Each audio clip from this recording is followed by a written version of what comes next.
You're very welcome along to the Matchbook Football Podcast, a special Euro 2024 final preview between Spain and England. I'm your host, Daniel Hussey, joined by a full complement of Mark O'Hare, Adrian Clarke, and a very tired but enthusiastic Miguel Delaney live from Germany. So we're pretty excited to get Miguel's thoughts. We're going to get straight into the game. We're going to use this sort of review last night and the night before, and also look ahead to Sunday night. What a game in store with Spain versus England. Thanks for all the kind comments on social throughout the last few weeks. We've really enjoyed bringing the Euros to you. Hit that like button and subscribe or follow wherever you're watching or listening, and insights.matchbook.com for full recap of all the guys' picks. And last thing, do check out the Matchbook Betting Exchange. Our markets are all on site now, and invariably will be best price on the odds checker grid. So let's take a look at the betting and where we're at. If you cast your mind back a few weeks ago for the outright odds, here's how we currently stand in the 90-minute market. Spain 258, England underdogs 3.6. The draw is 294. Moving along, both teams to score no, slightly favoured at 189. The Asian handicap line sees England get a quarter goal head start, and the goal line for the Euros final is 2.5, but the under is heavily favoured at 1.6. So Miguel, we'll start with you. You were there last night. It was a long night, but Ollie Watkins, I mean, what a moment for not just England, but for him personally as well. Yeah, and obviously he's going to feed into some big discussions before the final. The finish was absolutely superb. As someone actually at the stadium did say to me, they were surprised at the Dutch marking and the way he rolled it, because anyone that touched Villa over the last year in particular would have known exactly what was coming. But it was, I mean, in that sort of moment, for Watkins to really swish it into the corner the way he did, it was superb. And it does, I think, point to almost the lesson of England's campaign, which is in so many things, basically, it's not how you start, it's how you finish. Literally, in the case of how you struck the ball, but also with the tournament, in terms of how many of the debates and complaints from earlier on now feel irrelevant, although Spain may make them very relevant in different ways. The games where England have now, like so many of their key games, have gone to the wire. We've had a 95th minute equaliser to the minute, a penalty shootout, and now this a kind of vintage last minute winner. And then even with the players themselves, which is basically, it's so many of the subs, including Watkins, that have had these influential interventions. Ivan Toney obviously set up Kane's winner against Slovakia, although Bellingham was obviously the story there. And Bellingham's actually, I suppose, an interesting theme in this tournament itself, with how his performances maybe gone up and down a little bit. But then in the quarters, Trent Alexander-Arnold, the penalty. Tony's been kind of the famous one from that for the no-look, and Cole Palmer. And then, Watkins last night. And, I suppose we'll get into this, but it already feels like one of the big discussions ahead of the final is whether he should start Harry Kane. But I actually don't think that's as much of an issue. He's going to start him, but it doesn't really matter as much. It's not like Spurs in the 2019 Champions League final, because England have other options and they're willing to bring them on. Yeah, Adrian, we spoke a lot about England throughout the tournament and how they might eventually stumble upon a team. Now, in fact, it turned out more or less the same team, and it was maybe the subs impact, as Miguel's just touched on there. And I guess Southgate deserves credit for making those subs, but obviously, on the other hand, he has those options at his disposal as well. Yeah, I think his decision making has been pretty good, actually, in terms of who to bring on. Tony, it was getting a little bit desperate, wasn't it? It was a matter of maybe putting the balls into the box, causing a little bit of disruption. It's very, very late on, remember. It's ridiculously late when he brought him on, but, maybe his presence inside the box from that long throw did cause a distraction. And I think in this game against the Netherlands, it was crying out for England to run in behind the Dutch defence, because we had so many good playmaking options that could slide those passes in, and that it just wasn't happening with Harry Kane up there. So I'll definitely give him credit for the choice of, do I go Watkins here or do I go Tony here? But I genuinely think, and I know that I'm a bit of a Southgate critic, and I guess I still am, I just feel that it's been more a case of England's individual quality getting them to this stage than any kind of Southgate genius. With the goals, you got the Bellingham genius moment with the overhead, Saka's individual solo goal, and then Watkins, just an outstanding finish and a sensational moment from him. It's not really tactical in my opinion, those three big moments, but yeah, it just shows the depth that England have got. And the big positive ahead of the final is that Southgate now knows he can trust, a number of the guys that won't start the game. So let's hope that this time around, unlike, in some of the other big games in previous tournaments, he is proactive a little bit earlier. And we did see that here. Taking Foden and Kane off at 1-1 is something that maybe he wouldn't have done previously. So, yeah, times are a-changing. So, yeah, fingers crossed that the boys can come up trumps, from the bench again at the weekend. Yeah, Mark, as a sort of neutral here, I guess. I know Miguel is as well, but he covers England. So I feel Mark is the most neutral out of the three of you guys. What did you make of last night? I kind of echo a lot of what Adrian said, actually, especially with Southgate, really. I feel like England have progressed to this sort of stage of the competition, not necessarily in spite of him, but definitely not because of him. And those substitutions, everyone watching those games was sort of crying out for the substitutions, but long before Southgate made them. And I find it hard to credit him too much with the Slovakia changes, considering Tony didn't come on until the 90th minute. You need a goal, and to make an attacking change at that point, I don't know. I'm unconvinced in that respect. And then I guess with the Dutch game, it's followed a similar pattern, hasn't it? Throughout most of the competition, and actually going beyond this Euros, in terms of England started very well, actually started brilliantly against the Dutch. The best they played by a country mile, actually, in this competition.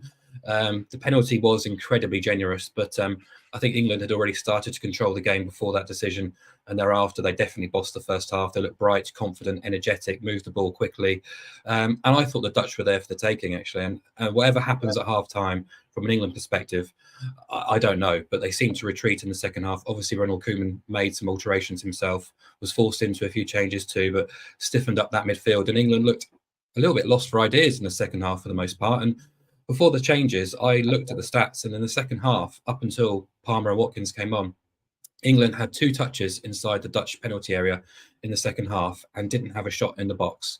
And that's quite concerning, because that's the kind of theme that's been following England about throughout this competition. Even Switzerland in the last round, the second half just kind of drifted away, and the Swiss took control of things. And yeah, that would be concerning for me as an England backer, because we've seen this story before. Go right back to the Euros final 3 years ago. England take the lead at Wembley and then sort of sit back, sit off, and that sort of conservative approach comes back to bite them. So, yeah, if England can repeat the first half performance, then there's everything on the line for them here.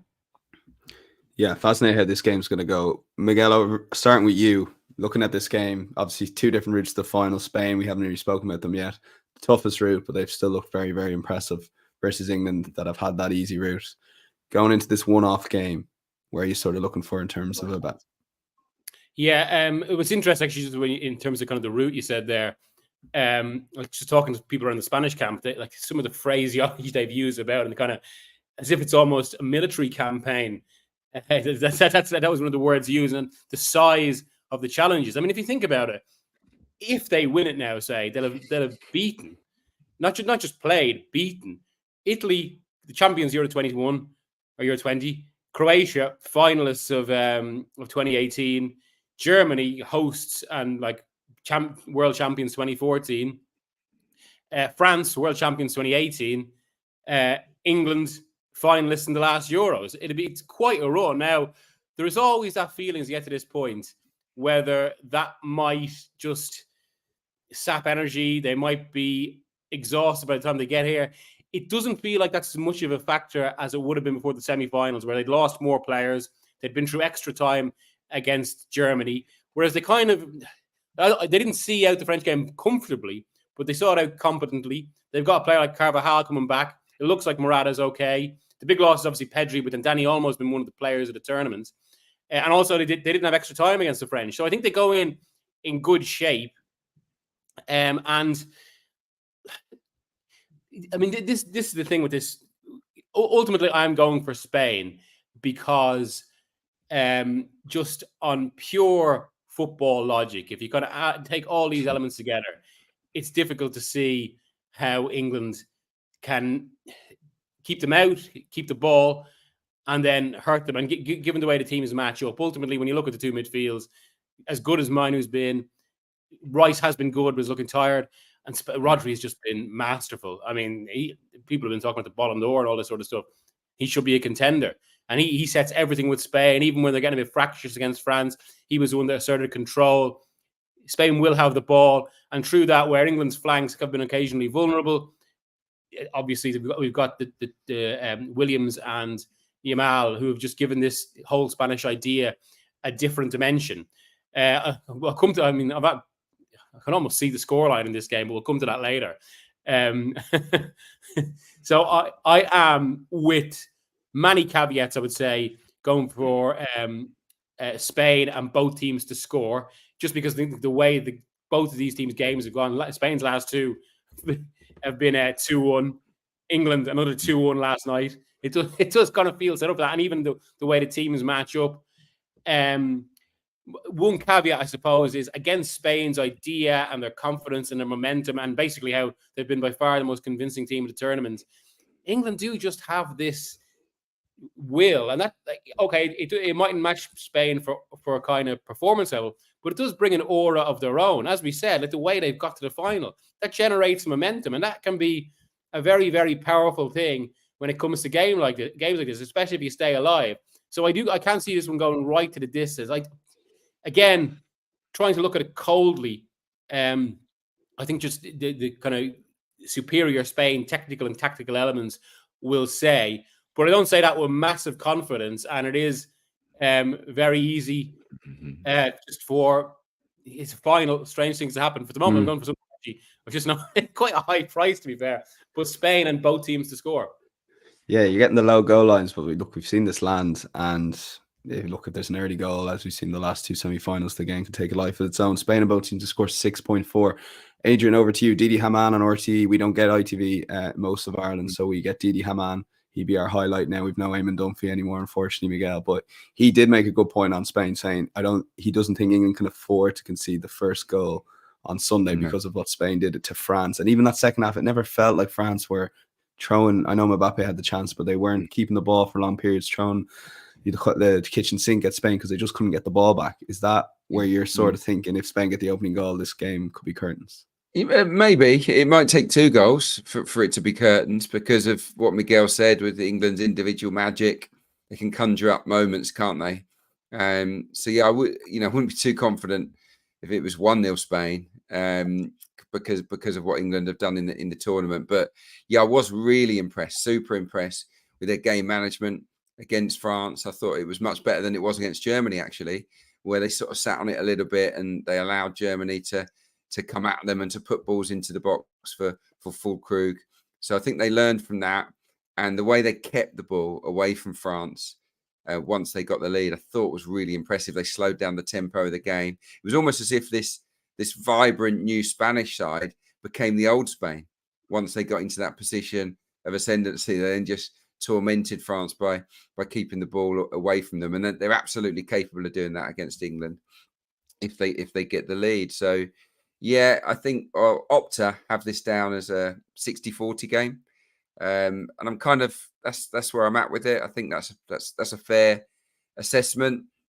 England look fatigued to me, and that's a big problem.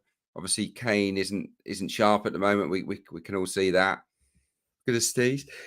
Excuse me, that one was coming about a minute ago. Yeah, England just look a little bit on their knees. I mean, Declan Rice, I think, said afterwards, or was it Bellingham? I think it might have been Rice.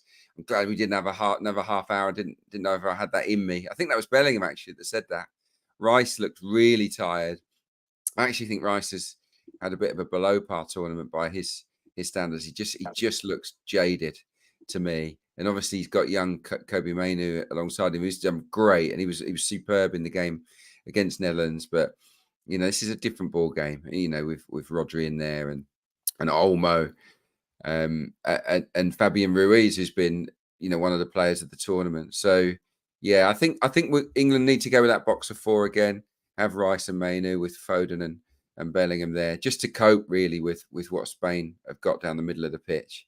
But will it be enough? And kind of, yeah, just like Miguel, just looking at it coldly without emotion. Spain are the better team. They're much more comfortable with what they're doing. They play a faster brand of football. I mean, you look at the 2 games, it's like the Spain matches have been, played at a much faster speed than England's have. I just think they're more in sync with one another, more fluid. And England, in these big games, have come up short against when they're not favourites. They don't always, win these games. I was looking at England's knockout record. In 3 of the last 4 tournaments, got to the semis or better. It's absolutely superb. But the teams England have beat: Slovakia, Switzerland, Netherlands. Netherlands were underdogs in the game. Senegal, Germany, that was on home soil. Poor German side. Ukraine, Denmark, Colombia on penalties, and Sweden. I don't know, but I'm pretty confident that England would have been fairly strong favourites in all of those games. The ones they lost were France, Italy, and Croatia, of course. So, yeah, they're underdogs here in the way that they were in those other ones. And I think they'll get beat, unfortunately. I'm just going to go Spain on the nose, 2.58. They've won they've won all but... Well, they've won every game, but obviously the German one went to extra time. I just think with the teams that they've beaten in regulation time, some of them are, not too far off England's level. So I think Spain will win, but I sincerely hope I'm wrong. I'd love it. It'd be amazing if England can go and beat. Because if England do win this game, to beat this Spanish team who have wowed all of us, I think would make it even more special.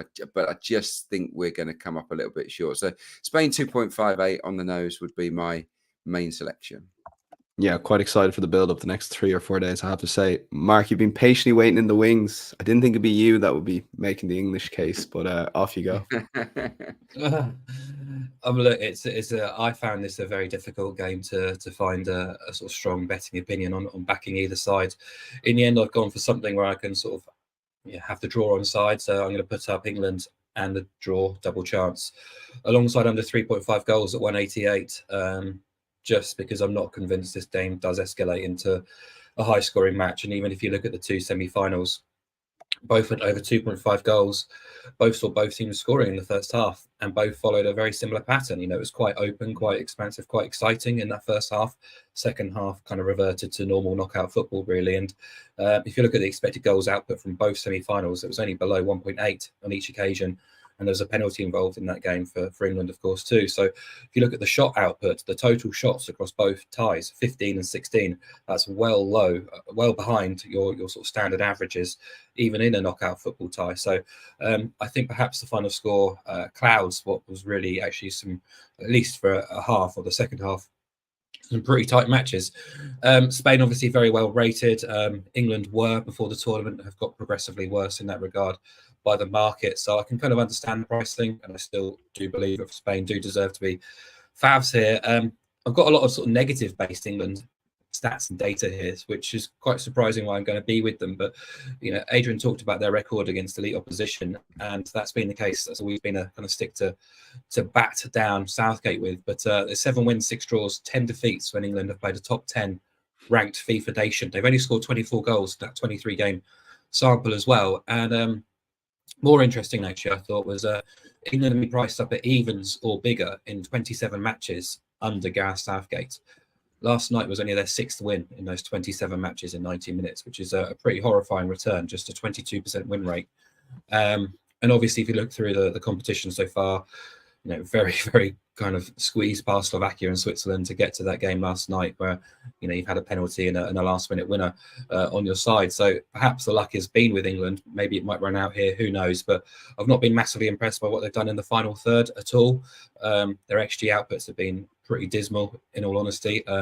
0.72 per game across their 6 fixtures, if you exclude the penalties, which is, even if you accumulate all those 6 totals up, there's still less than Czechia, who played 3 games less and 5.5 hours of football less than England. So that is quite concerning. But I think defensively they're okay. And I made this point about Spain going into the semi-finals, and I just think France didn't really turn up to the party. I didn't really like their midfield balance on the day. They didn't really test Spain in the way they probably could and should have. But I just wonder whether England playing these better sides will allow them to play their game better. Spain will be proactive. Spain will be forward-thinking and take the game to England. And maybe that extra space will allow England to, we saw in the first half against the Dutch, when the Dutch came out to play, England looked good because they were given that extra space. But I don't know. I just think it's going to be quite tight. I don't see England losing this game comfortably whatsoever. And I think Spain, as we saw against both Germany and France, perhaps aren't the immovable force that many people thought they were coming out of the group stage. I thought they looked vulnerable against Germany, especially in the second half and extra time. And even against France, I didn't think they were massively convincing either. And look, I was purposely being facetious ahead of the semi-finals, but I do look at Spain's tournament as a whole, and I don't rate them as high as everybody else based on what we now know. You know, the Croatia score fattered them. Albania and Georgia were two of the biggest middows in the competition pre-tournament. Italy are awful, as we've since discovered. Germany were the better side, and against France, it was pretty even, really, and the French team didn't exactly come to the party. So, yeah, I think we'll see a very similar England performance of being quite pragmatic in style, and I think that might pay dividends over the long haul if they manage to stay in the game. So, yeah, I just thought getting the two results on side, the draw and England, alongside under 3.5 goals at 188 was quite fair, really. But yeah, I'm not strong on that at all. It's a difficult game to assess and analyze. Yeah, well, you've got me off a bit now. Like, it's the Spain that just the better team versus, you know, maybe there's a bit more in it, as Mark's alluded to there. So look, insights.matchbook.com, full recap of the guys' picks. Long shots as well, Mark. I might just stick with you, because if you did have a sort of scoreline in mind, I mean, 1-1 in England games would have got you most of the way last night and in basically nearly every game. And that's where you're leaning here as a long shot. Yeah, so we've had 7 Euros finals since the start of Euro 96, 1.71 goals per game. 6 of those 7 games went under 2.5. 4 were drawn, 4 were level at half time. And I think those kind of trends, whilst quite small samples, are relevant, really. So I was looking at the draw, as I tend to in these knockout major tournament matches, and I thought the draw, the 1-1 draw at 6.6 was fair enough, really. I've got concerns about both defences, and yeah, I think I'm just not convinced this game escalates into a really high scoring game. So I think sort of 1-0, 2-0, or 1-1 either way. So I thought 6.6 on the 1-1 was a fair enough kind of price to have a little stab at. Okay, and Miguel, you're fancying Spain to just get over the line in a similar-ish scoreline. Yeah, as I said, yeah, I mean, I alluded to how we talk about the scoreline and then spoke about how all these recent results, which have been 2-1, and I know it's simplistic to go off that, but I also feel it just fits with the way the two teams play and those various qualities. I mean, funny, and from what I've heard, the Spanish camp think this as well. England, I mean, it's probably maybe obvious in some ways. England are probably the most talented team in the tournament. They're better than Spain in that regard in terms of individual quality, or at least have more players closer to their prime in that way and at top level. But that there's a feeling that the idea of Spain's football and how it multiplies the talents of their team so that they kind of, well, they're as good and playing obviously much better. It does more than levels it out. And then, as we said, when you see kind of the way the tactics of the game work, technical elements, I think it further feeds into this. I think England can score. I mean, we know how Spain hurt teams, especially down the wing, and how I think this is one massive reason why Spain are in the final. They still have the idea of the all possession, but obviously there's a new directness introduced that has been really kind of personified in Williams and Yamal. I think it can't be underestimated how much they completely change almost everything about this Spain, adding such danger to this position, and also almost a different defensive attribute in that it gives them an outlet. It's not just about attack and pins teams back. That said, as we've seen, despite the early defensive record, I think Spain can be got at. There were maybe a few ropey moments in the last 20 minutes in the French game. As Mark said, it didn't feel like France really tested them until late on. But I think Deschamps got it wrong, and there's bigger issues around that team. England have, I think, different types of players to do Spain damage. I think they can get at Spain, but ultimately, I just think with the way Spain keep the ball and the specific qualities they've got in the areas where Olmo moves in those pockets, the way, especially if Southgate goes to a back three with wing backs, how those wingers can really use that space in behind. I think Spain would just have more ways to hurt them. And again, logic to me suggests 2-1. The caveat again is the kind of, maybe I have to put it, the magical realism of a final, the way emotion can influence these things. What we've seen from England so far, that can distort logic. But going on I think the cold elements, or coldly going on the elements and evidence we have so far, I'm going for 2-1. Okay, 2-1 around 12.0 currently on Matchbook. It might even get bigger come kickoff. Adrian, yourself, Miguel are under similar lines here. I don't know if that's a good or bad thing. You can decide. Yeah, I don't know. Yeah, it's just trademark Miguel. My long shot is Miguel's that main pick, isn't it? He's just that bit more bolder, isn't he? Than me? I'm so boring. Spain and both teams to score. Look, a lot of it will depend on whether we get that early goal, that first half goal.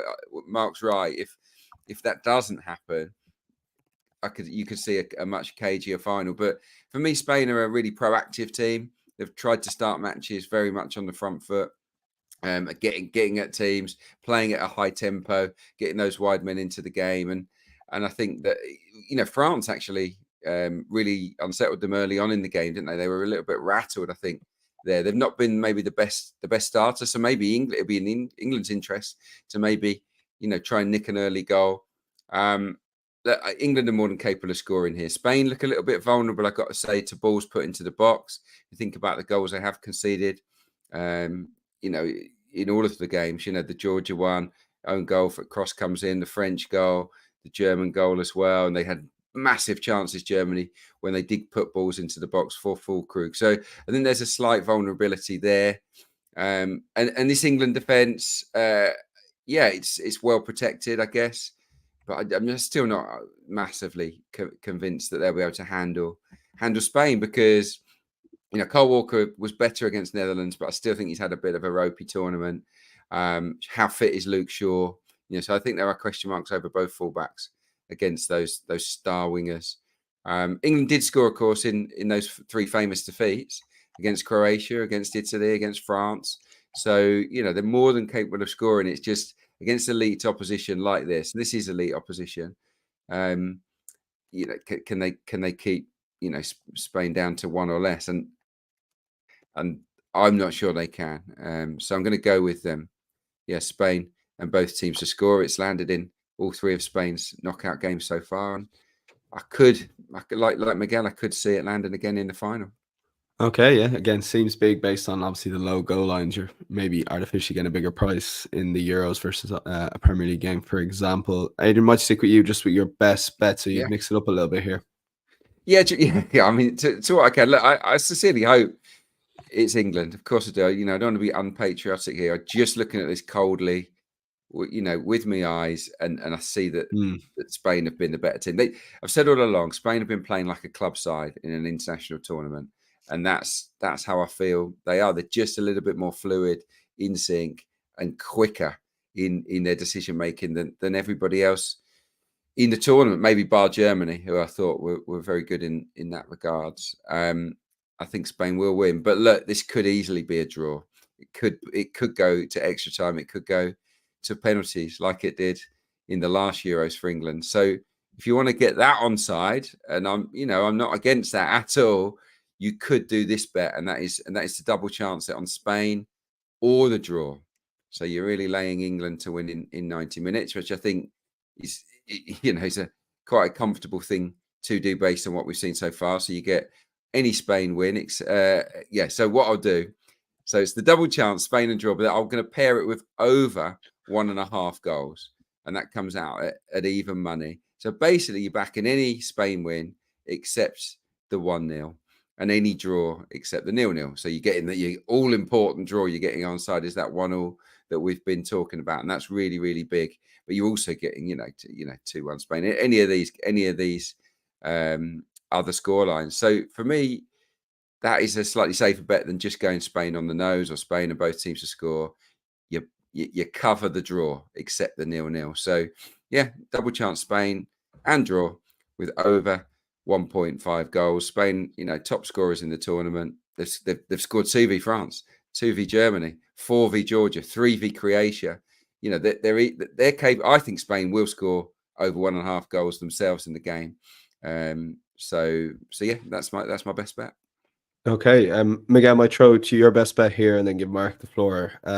If you want to sort of play around a little bit with different markets, the halftime, full-time market is one you're looking at.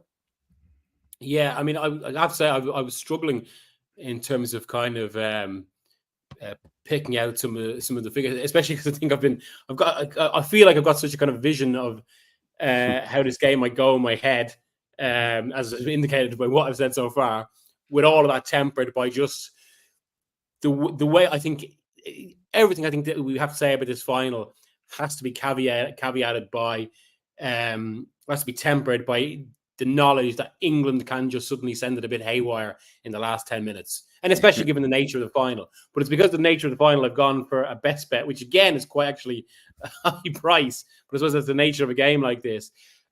I think just because it's a final in that way, it may be not necessarily cagey opening 20, but more standoffish. I mean, let's not forget, as good as Spain have been, and there were elements of this in the French game, it is still a young team playing their first final together. It's the country's first final since Euro 2012. That can have a sort of an effect.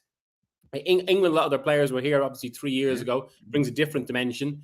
But I don't think England would go charging into the game, especially given how Southgate has specifically talked about that. He said it to us the other night about how it used to be the old English thing. They start well, get a goal, and then they run out of steam or retreat. Now, people will criticize Southgate for retreating in that way.